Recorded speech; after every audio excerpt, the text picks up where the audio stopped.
ஆன்மீக அன்பர் அனைவருக்கும் வணக்கம். சென்ற வகுப்புல நாம பார்த்த பாடங்கள் உங்களுக்கு தெரியும். அதுல முக்கியமா இந்த ஆசனங்கள்ல எப்படி ஆசனங்கள் நம்முடைய மனதினுடைய இயல்புக்கிகள் 50 விதமான இயல்புக்கிகள் மனித மனதிற்குள் இருக்கிறது. அதுல எதெல்லாம் நாம கட்டுப்பாட்டுல வைக்கணும் அப்படின்றதுக்கு ஆசனங்கள் உறுதுணையா இருக்கின்றத பத்தி பார்த்தோம். ஆனா அதே சமயத்துல இந்த உணர்வுகளை தூண்டுவது வெறும் இந்த இயல்புக்கிகள் மட்டும் அல்ல, நாம சாப்பிடுகின்ற உணர்வுகளும் நம்மளுடைய உணர்ச்சிகளை தூண்டுவதாக இருக்கின்றன. அப்போ என்னென்ன உணவுகள் ஒரு ஆன்மீக சாதகன், இறைவன் மீது நாட்டம் கொள்ளுகின்றவன், இறைவனை எண்ணி தியானம் செய்கின்ற ஒரு சாதகன் மனதை எப்படியெல்லாம் கட்டுப்பாட்டில் வைத்திருக்க வேண்டும் என்று பார்த்து பார்த்து அந்த மனதை அவனுடைய கட்டுப்பாட்டிலே வைத்திருக்க வேண்டும். இல்லை என்றால் அவனுடைய நோக்கம் இந்த பிறப்பிலே இறைவனை நாம் உணர்வது என்ற அந்த ஒரு ஆன்மீக ஞானம் என்பது ஒரு மனிதனுக்கு கிடைக்காது. மனிதனுடைய லட்சியமே இறைவனை அடைதல் மட்டும்தான். இந்த மனித தேகமே நான் யார், இறைவன் யார், எனக்கும் இறைவனுக்கும் உள்ள தொடர்பு என்ன, இந்த ஒரு உண்மையை உணர்வதுதான் இந்த ஆன்மீக ஞானம் என்பது. அத்தகைய ஒரு ஞானத்தை அடைவதற்கான ஒரு வழிதான் இந்த தியானம். அது இறைவனை அடைவதற்கான ஒரு வழியாக இருந்தாலும் அது இந்த உலகியல் வாழ்க்கைக்கு தேவையான அனைத்தையும் அந்த தியானத்தின் மூலமாக கிடைக்கின்ற இறை ஆற்றலானது நமக்கு அனைத்தையுமே பெற்று தருகிறது என்பதும் அது ஒரு யதார்த்தமான உண்மை. ஆகவே இந்த உலகியல் வாழ்க்கைக்கு தேவையான தீர்வும் தியானத்திலே கிடைக்கிறது. மனித வாழ்வினுடைய லட்சியத்தை அடைவதற்கும் இந்த தியானம் ஒன்றுதான் வழி தருகிறது. ஆகவே ஒரு ஆன்மீக சாதகன் உணவை தேர்ந்தெடுப்பதில் எவ்வளவு ஜாக்கிரதையாக இருக்க வேண்டும் என்பது இந்த நம்ம அஷ்டாங்க யோகத்திலே வருகின்ற யம நியம கோட்பாடுகளிலேயே அது விடுகிறது. ஆனால் நாம் அந்த உணவை பற்றி மிக பெரிய அளவிலே அது ஒரு வகுப்பாக எடுக்க வேண்டும் என்பதற்காக அதை அந்த யம நியம வகுப்புகளில் எடுக்காமல் தனியாக அதை நாம் எடுத்தோம். அதிலே உயிர்களை நமக்கு நிகராக மனம் வளர்ச்சி அடைந்த உயிர்களை கொன்று அதன் மாமிசத்தை சாப்பிடுவது என்பது ஒரு பக்கத்தில், நாம் உயிர்களை ஈவிரக்கமின்றி கொள்வது, நமக்கு இணையான உணர்வுகள் உள்ளது. நம்ம இடத்திலே என்னென்ன உணர்வுகள் இருக்கிறதோ நம் குழந்தைகளிடத்திலே அத்தனை உணர்வுகளும் வளர்ச்சி பெற்ற ஒரு விலங்குகளை நாம் அதை கொன்று அந்த மாமிசத்தை சாப்பிடு என்பது இறைவனுடைய அருள் சிறிதும் கிடைக்காது. தன்னூன் பெருக்கற்கு தன்னுடைய உடம்பை மட்டும்தான் அதன் மூலமாக அதை பெருக்க முடியும். அந்த மாமிசம் உடம்புடைய சதைகளை பெருக்கும், அவ்வளவுதான். அதனாலதான் வள்ளுவர் அதை சொன்னார், தன் ஊன் பெருக்கற்கு தான் பிரிது ஊன் உண்பான். தன்னுடைய உடம்புடைய சதையை பெருசா வளர்த்துக்கணுன்ற ஒரே காரணத்துக்காக இன்னொரு உயிரினுடைய அந்த சதையை உண்பான், எங்கனம் ஆளும் அருள் என்று கேட்கின்றார். மனிதனுடைய நோக்கமே இறைவனுடைய அருளை பெற்று இறைவனோடு இரண்டரை கலப்பதுதான். மோட்ச மூலம் குருவர் கிருப்பா என்று தெளிவாக சொல்லப்பட்டிருக்கிறது தந்திர சாஸ்திரத்தில். 7000 வருடத்திற்கு முன்னாலேயே அது சொல்லப்பட்டது. மோட்ச மூலம் குருவர் கிருப்பா. குரு கிருப்பான்னு பகவான் கிருப்பா. அதனால்தான் இப்ப நம்ம ஒவ்வொரு கிளாஸ்லயும் நான் அதை சொல்லும் போது குரு பிரம்மாவும் குருதான், விஷ்ணுவும் குருதான், மகேஸ்வரனும் குருதான், பரமா பிரம்மாவும் குருதான் என்று சொல்லப்பட்டிருக்கிறது. அதனாலதான் நான் ஒவ்வொரு நாளும் அதை துவக்கத்தில் அந்த ஸ்லோகத்தை நான் உங்களுக்கு எல்லாம் சொல்றேன். ஏற்கனவே இந்த தியானத்தை கற்று பயிற்சி செய்கின்றவர்களுக்கு இதனுடைய ரகசியங்கள் அனைத்தும் தெரியும். ஆனால் புதிதாக வந்துள்ளவர்களுக்கு போக போகத்தான் படிப்படியாக கடைசியிலே தான் உங்களுக்கு குருவை பற்றி நான் வகுப்பு தனியாக எடுக்க போகிறேன். அதற்கு பிறகுதான் தீட்சை வாங்குவதற்கான தகுதியே ஒரு சாதகனுக்கு இருக்கிறது. வந்த உடனேயே தியானம் கற்றுத் தருகிறேன் என்று சொல்லி எதையோ ஒன்றை பயிற்சி செய்ய சொல்லிக் கொடுப்பது என்பது அது ஏதோ ஒரு பயிற்சி, அவ்வளவுதான். அது இறைவனை அடைவதற்கான பயிற்சி அல்ல. இதெல்லாம் நம்மளுடைய வகுப்பெல்லாம் நீங்க கேட்கவே உங்களுக்கு தெரியும் ஆன்மீகம் என்பது எவ்வளவு விஷயங்களை உள்ளடக்கியது என்பது. அதைத்தான் நம்ம வரிசையாக பார்த்துட்டு இருக்கோம். அதுல போன வகுப்புல நம்ம உணவுனுடைய இதை தேர்ந்தெடுப்பதுல 3 விதமான உணவுகள் இருப்பது என்று சொன்னேன் இல்லையா? அதாவது உணவு சத்துவ குண உணவு, ரஜோகுண உணவு, தமோகுண உணவு. தமோகுண உணவு என்பது மனதிற்கும் தீங்கை தரக்கூடியது, உடலுக்கும் தீங்கு தரக்கூடியது. அதுக்கு உடலுக்கு வந்து நன்மை தரலாம், தரவும் போகலாம். ஆனா நிச்சயமாக தமோகுணம் என்பது மனித மனதை அது தமோ குணமாக வைத்திருக்கிறது என்றால் விழிப்பற்ற நிலையிலே செயலற்ற நிலைக்கு கொண்டு போயிடும். செயலற்ற நிலை அப்படின்னா அந்த மனித அறிவு என்பது அதற்கு மேல முன்னேறாத அளவுக்கு ஒரு ஒரு ஜடத்தன்மை உடையதாக அதை மாற்றிடும். அதனாலதான் வந்து உணவுகளை வந்து நம்ம வகை பிரிச்சு அதுக்கு தனித்தனியாகவும் அந்த உணவுகள் எந்தெந்த வகையான உணவுகள் அப்படின்றது நம்ம பார்த்தோம். தமோகுண உணவுகள் என்னன்னா ஏன் சாப்பிடக்கூடாதுன்றதை பார்த்தோம். ஆகவே 3 வகையான உணவு என்பது சத்துவகுண உணவு, ரஜோகுண உணவு, தமோகுண உணவு. இந்த 3 குணங்கள் தான் சத்துவ, ரஜ, தமோ. இந்த 3 வந்து உணவு மட்டுமல்ல, இந்த பிரபஞ்சம் முழுவதற்குமே இந்த 3 குணங்கள் தான் இயங்கிக் கொண்டிருக்கிறது. இந்த குணங்கள் என்பது இல்லைன்னா பிரபஞ்சத்தில் எந்த பொருளுமே இல்லை. அதை பற்றி நம்ம விரிவாக ஒவ்வொரு இதுலையும் நம்ம பார்ப்போம். இந்த 3 குணங்கள் இல்லாத பொருள் இந்த பிரபஞ்சத்துல எதுவுமே இல்லை. ஆகவே உணவு வந்து 3 வகையா பிரிக்கப்பட்டு இருக்குது என்று பார்த்தோம். அடுத்தது வந்து நம்ம மிக முக்கியமா நான் வந்து இந்த இறைவனுடைய படைப்பிலேயே மனித தேகம் இந்த உண்வதற்கா ஏற்றதாக படைக்கப்பட்டிருக்கிறதா? இறைவனுடைய படைப்பே இந்த தேகத்தை வந்து அந்த ஜீரண உறுப்புகள் இருக்குது. எத்தகைய உணவை வந்து ஜீரணிக்கின்ற அளவுக்கு அந்த உடல் அமைப்பை வந்து இறைவன் படைச்சிருக்கான்றது நம்ம கம்பேர் பண்ணியும் பார்த்துட்டோம். காய்கறி, இலைத்தழை, பழங்கள் சாப்பிடுகின்ற உயிரினங்களுடைய எதெல்லாம் இந்த உலகத்துல வந்து இந்த விஷயத்துல சாப்பிடுதோ, இலைத்தழைகள், அப்புறம் பழங்கள், இந்த தாவர உணவுகள் எல்லாம் உட்கொள்ளுகின்ற அந்த விலங்கினத்தையும் நாம பார்த்தோம். அதனுடைய இந்த ஜீரண மண்டலம் வந்து வாயில தொடங்கி பல்லு அமைப்பிலிருந்து தொடங்கி அந்த ஜீரண மண்டலத்தினுடைய பெருங்குடல் வரையிலுமே நம்ம அதை பார்த்தோம்.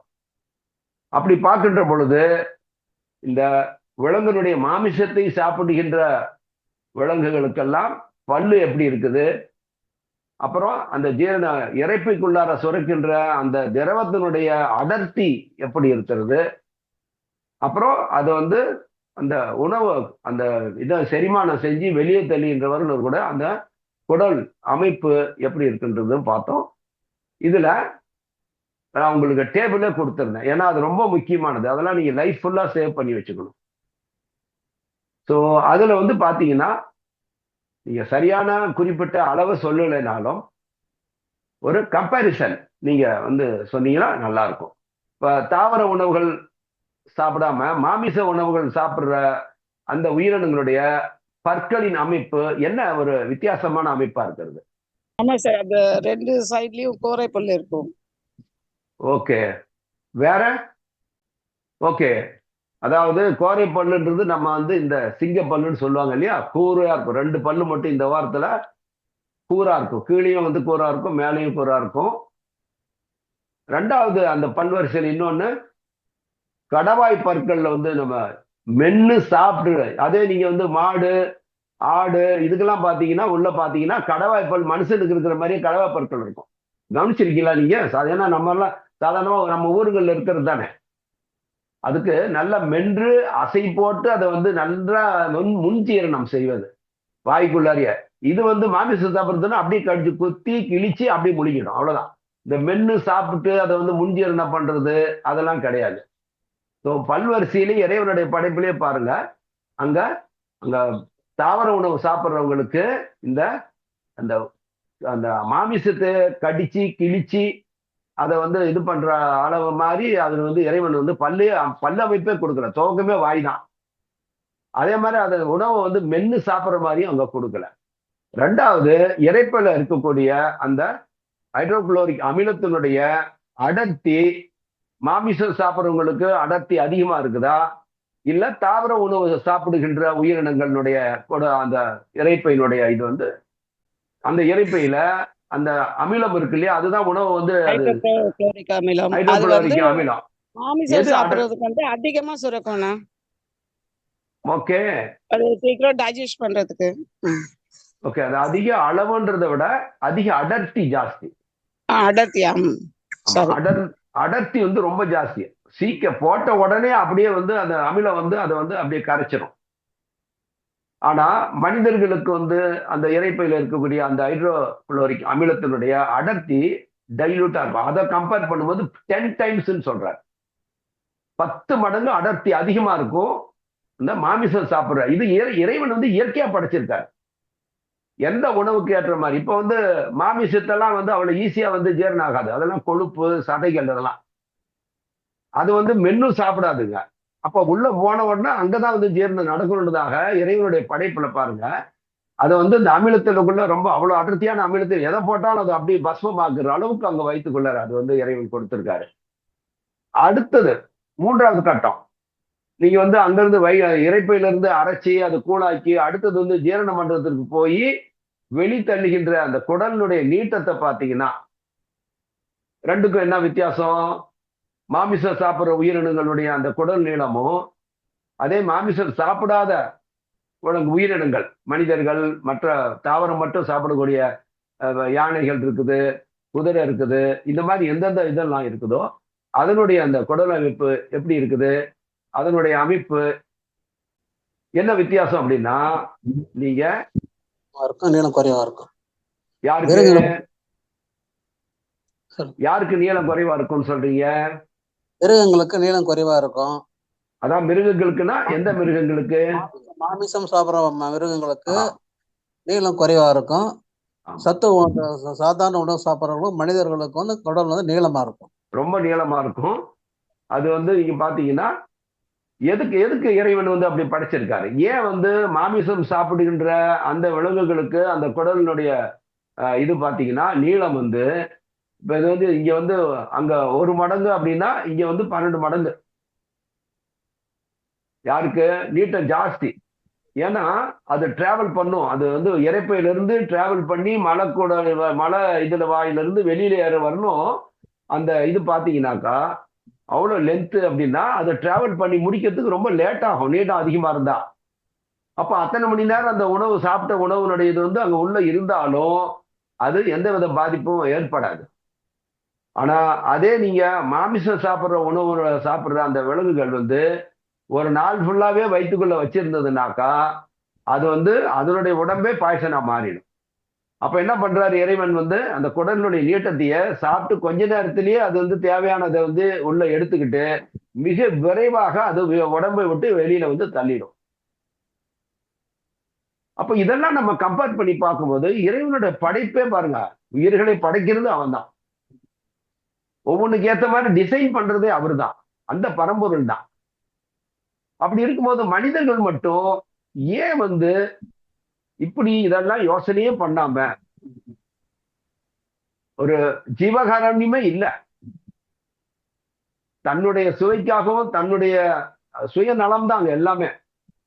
தன்னுடைய உடல், தன்னுடைய மன சந்தோஷம், அதுக்கு தேவையானதுன்னா எதை வேணாலும் செய்ய அவங்க தயங்குறது இல்லை. பிற உயிர்களுக்கு என்ன தீங்குன்றதை பத்தி அங்க சிறிதளவும் கூட தயக்கம் இல்லைன்னும் போது எப்படி அத்தகைய மனிதர்களுக்கு வந்து இறைவனுடைய அருள் கிடைக்கும்ன்றார். அதனாலதான் தன்னூன் பெருக்கற்கு தான் பிரிது ஊன் உண்பான் எங்க நம் ஆளும் அருள் என்று கேட்கிறார். எப்படியா நீ போய் நீ இதெல்லாம் பண்ணிட்டு நீங்க கடவுள்கிட்ட போய் ஐயா எனக்கு வந்து அருள் கொடு, என்னை காப்பாத்து, என்னுடைய கஷ்டங்களுக்கு எல்லாம் நீ தான் தீர்வு கொடுக்கணும்னு கெஞ்சின்னு கெஞ்சினாலும் ஏன் மனிதர்களுக்கு இன்னைக்கு வந்து இதுக்கெல்லாம் வந்து கிடைக்கல அப்படின்னா, துன்பத்து மேல துன்பம் தான். அதாவது தற்கொலை பண்ணி செத்துடலாமான்னு பலமுறை வந்து நினைக்கிற அளவுக்கு அவங்களுடைய வாழ்க்கையில துன்பம். பணம் கொட்டி கிடக்கும் சில பேருக்கு. ஆனா அந்த பணத்தை வச்சுக்கிட்டு அவங்களால ஒண்ணுமே பண்ண முடியாது. ராத்திரி எல்லாம் தூங்க கூட முடியாத அளவுக்கு பிரச்சனை அவங்களோட வாழ்க்கையில இருக்கும். அது அவங்க கூட இருந்து பார்த்தாதான் தெரியும். நாம வெளியில இருந்து பார்க்கும்போது உலகத்திலேயே பெரிய கோடீஸ்வரன் அப்படின்னு பணத்தை வச்சு என்ன பண்ணுவோம்? சாப்பிடவா முடியும் பசிக்கு? அப்போ இறைவனிடத்திலிருந்து இந்த மன துன்பம் வந்து உங்களுக்கு வரக்கூடாது அப்படின்னா முதல்ல யாருக்கும் துன்பம் தரக்கூடாது. நோயெல்லாம் நோய் செய்வார் மேலவாம். நோய் என்பது துன்பம். வள்ளுவர் வந்து சொல்லாத விஷயமே இல்லைங்க. உலகத்துல வேற யாரையுமே நீங்க எடுத்துக்கொள்ள அவசியம் இல்லை. வள்ளுவரையே எல்லாத்துக்கும் எடுத்துக்கலாம். நோயெல்லாம் என்று சொன்னால் துன்பம் எல்லாம், மனிதர்களுக்கு வருகின்ற துன்பம் எல்லாம் நோய் செய்வார் மேலவாம். யாரு துன்பம் செஞ்சாங்களோ, துன்பம் கொடுத்தார்களோ மேலவாம் என்று சொன்னால் அவர்களிடத்தில் தான் அந்த துன்பம் அதிகமா இருக்கும். துன்பம் அதான். அப்ப என்ன சொல்ற அடுத்தது பாருங்க, நோய் செய்யார் நோய் இன்மை வேண்டுபவர். நோய் இன்மை என்றால் துன்பம் இல்லாத நிலையை வேண்டுபவர் என்று சொன்னால், துன்பம் இல்லாத நிலை வேண்டும் என்று நினைக்கின்றவர்கள் நோய் செய்யார்.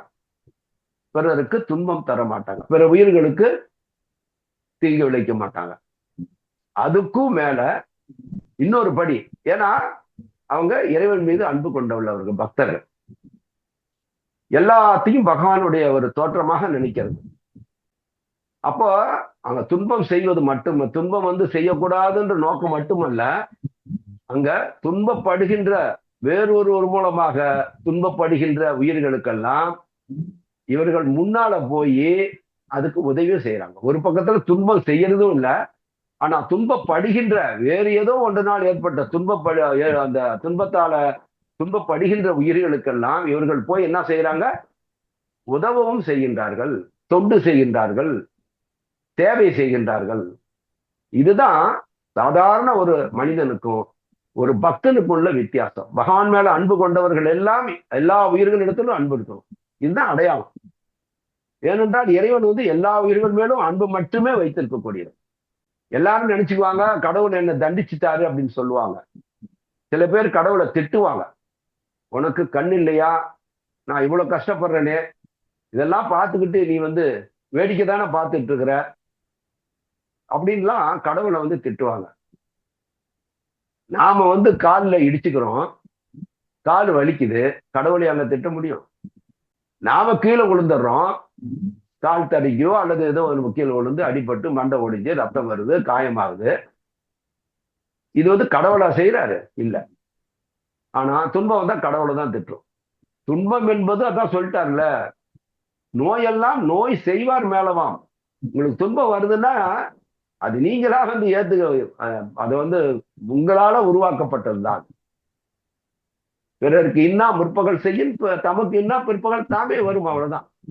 எல்லாம் ஃபார்முலாஸ் எல்லாமே இருக்குது. இதெல்லாம் மனிதர்கள் யாரும் திங்க் பண்றது இல்லை. ஆனா கடவுள்கிட்ட வந்துடுறது.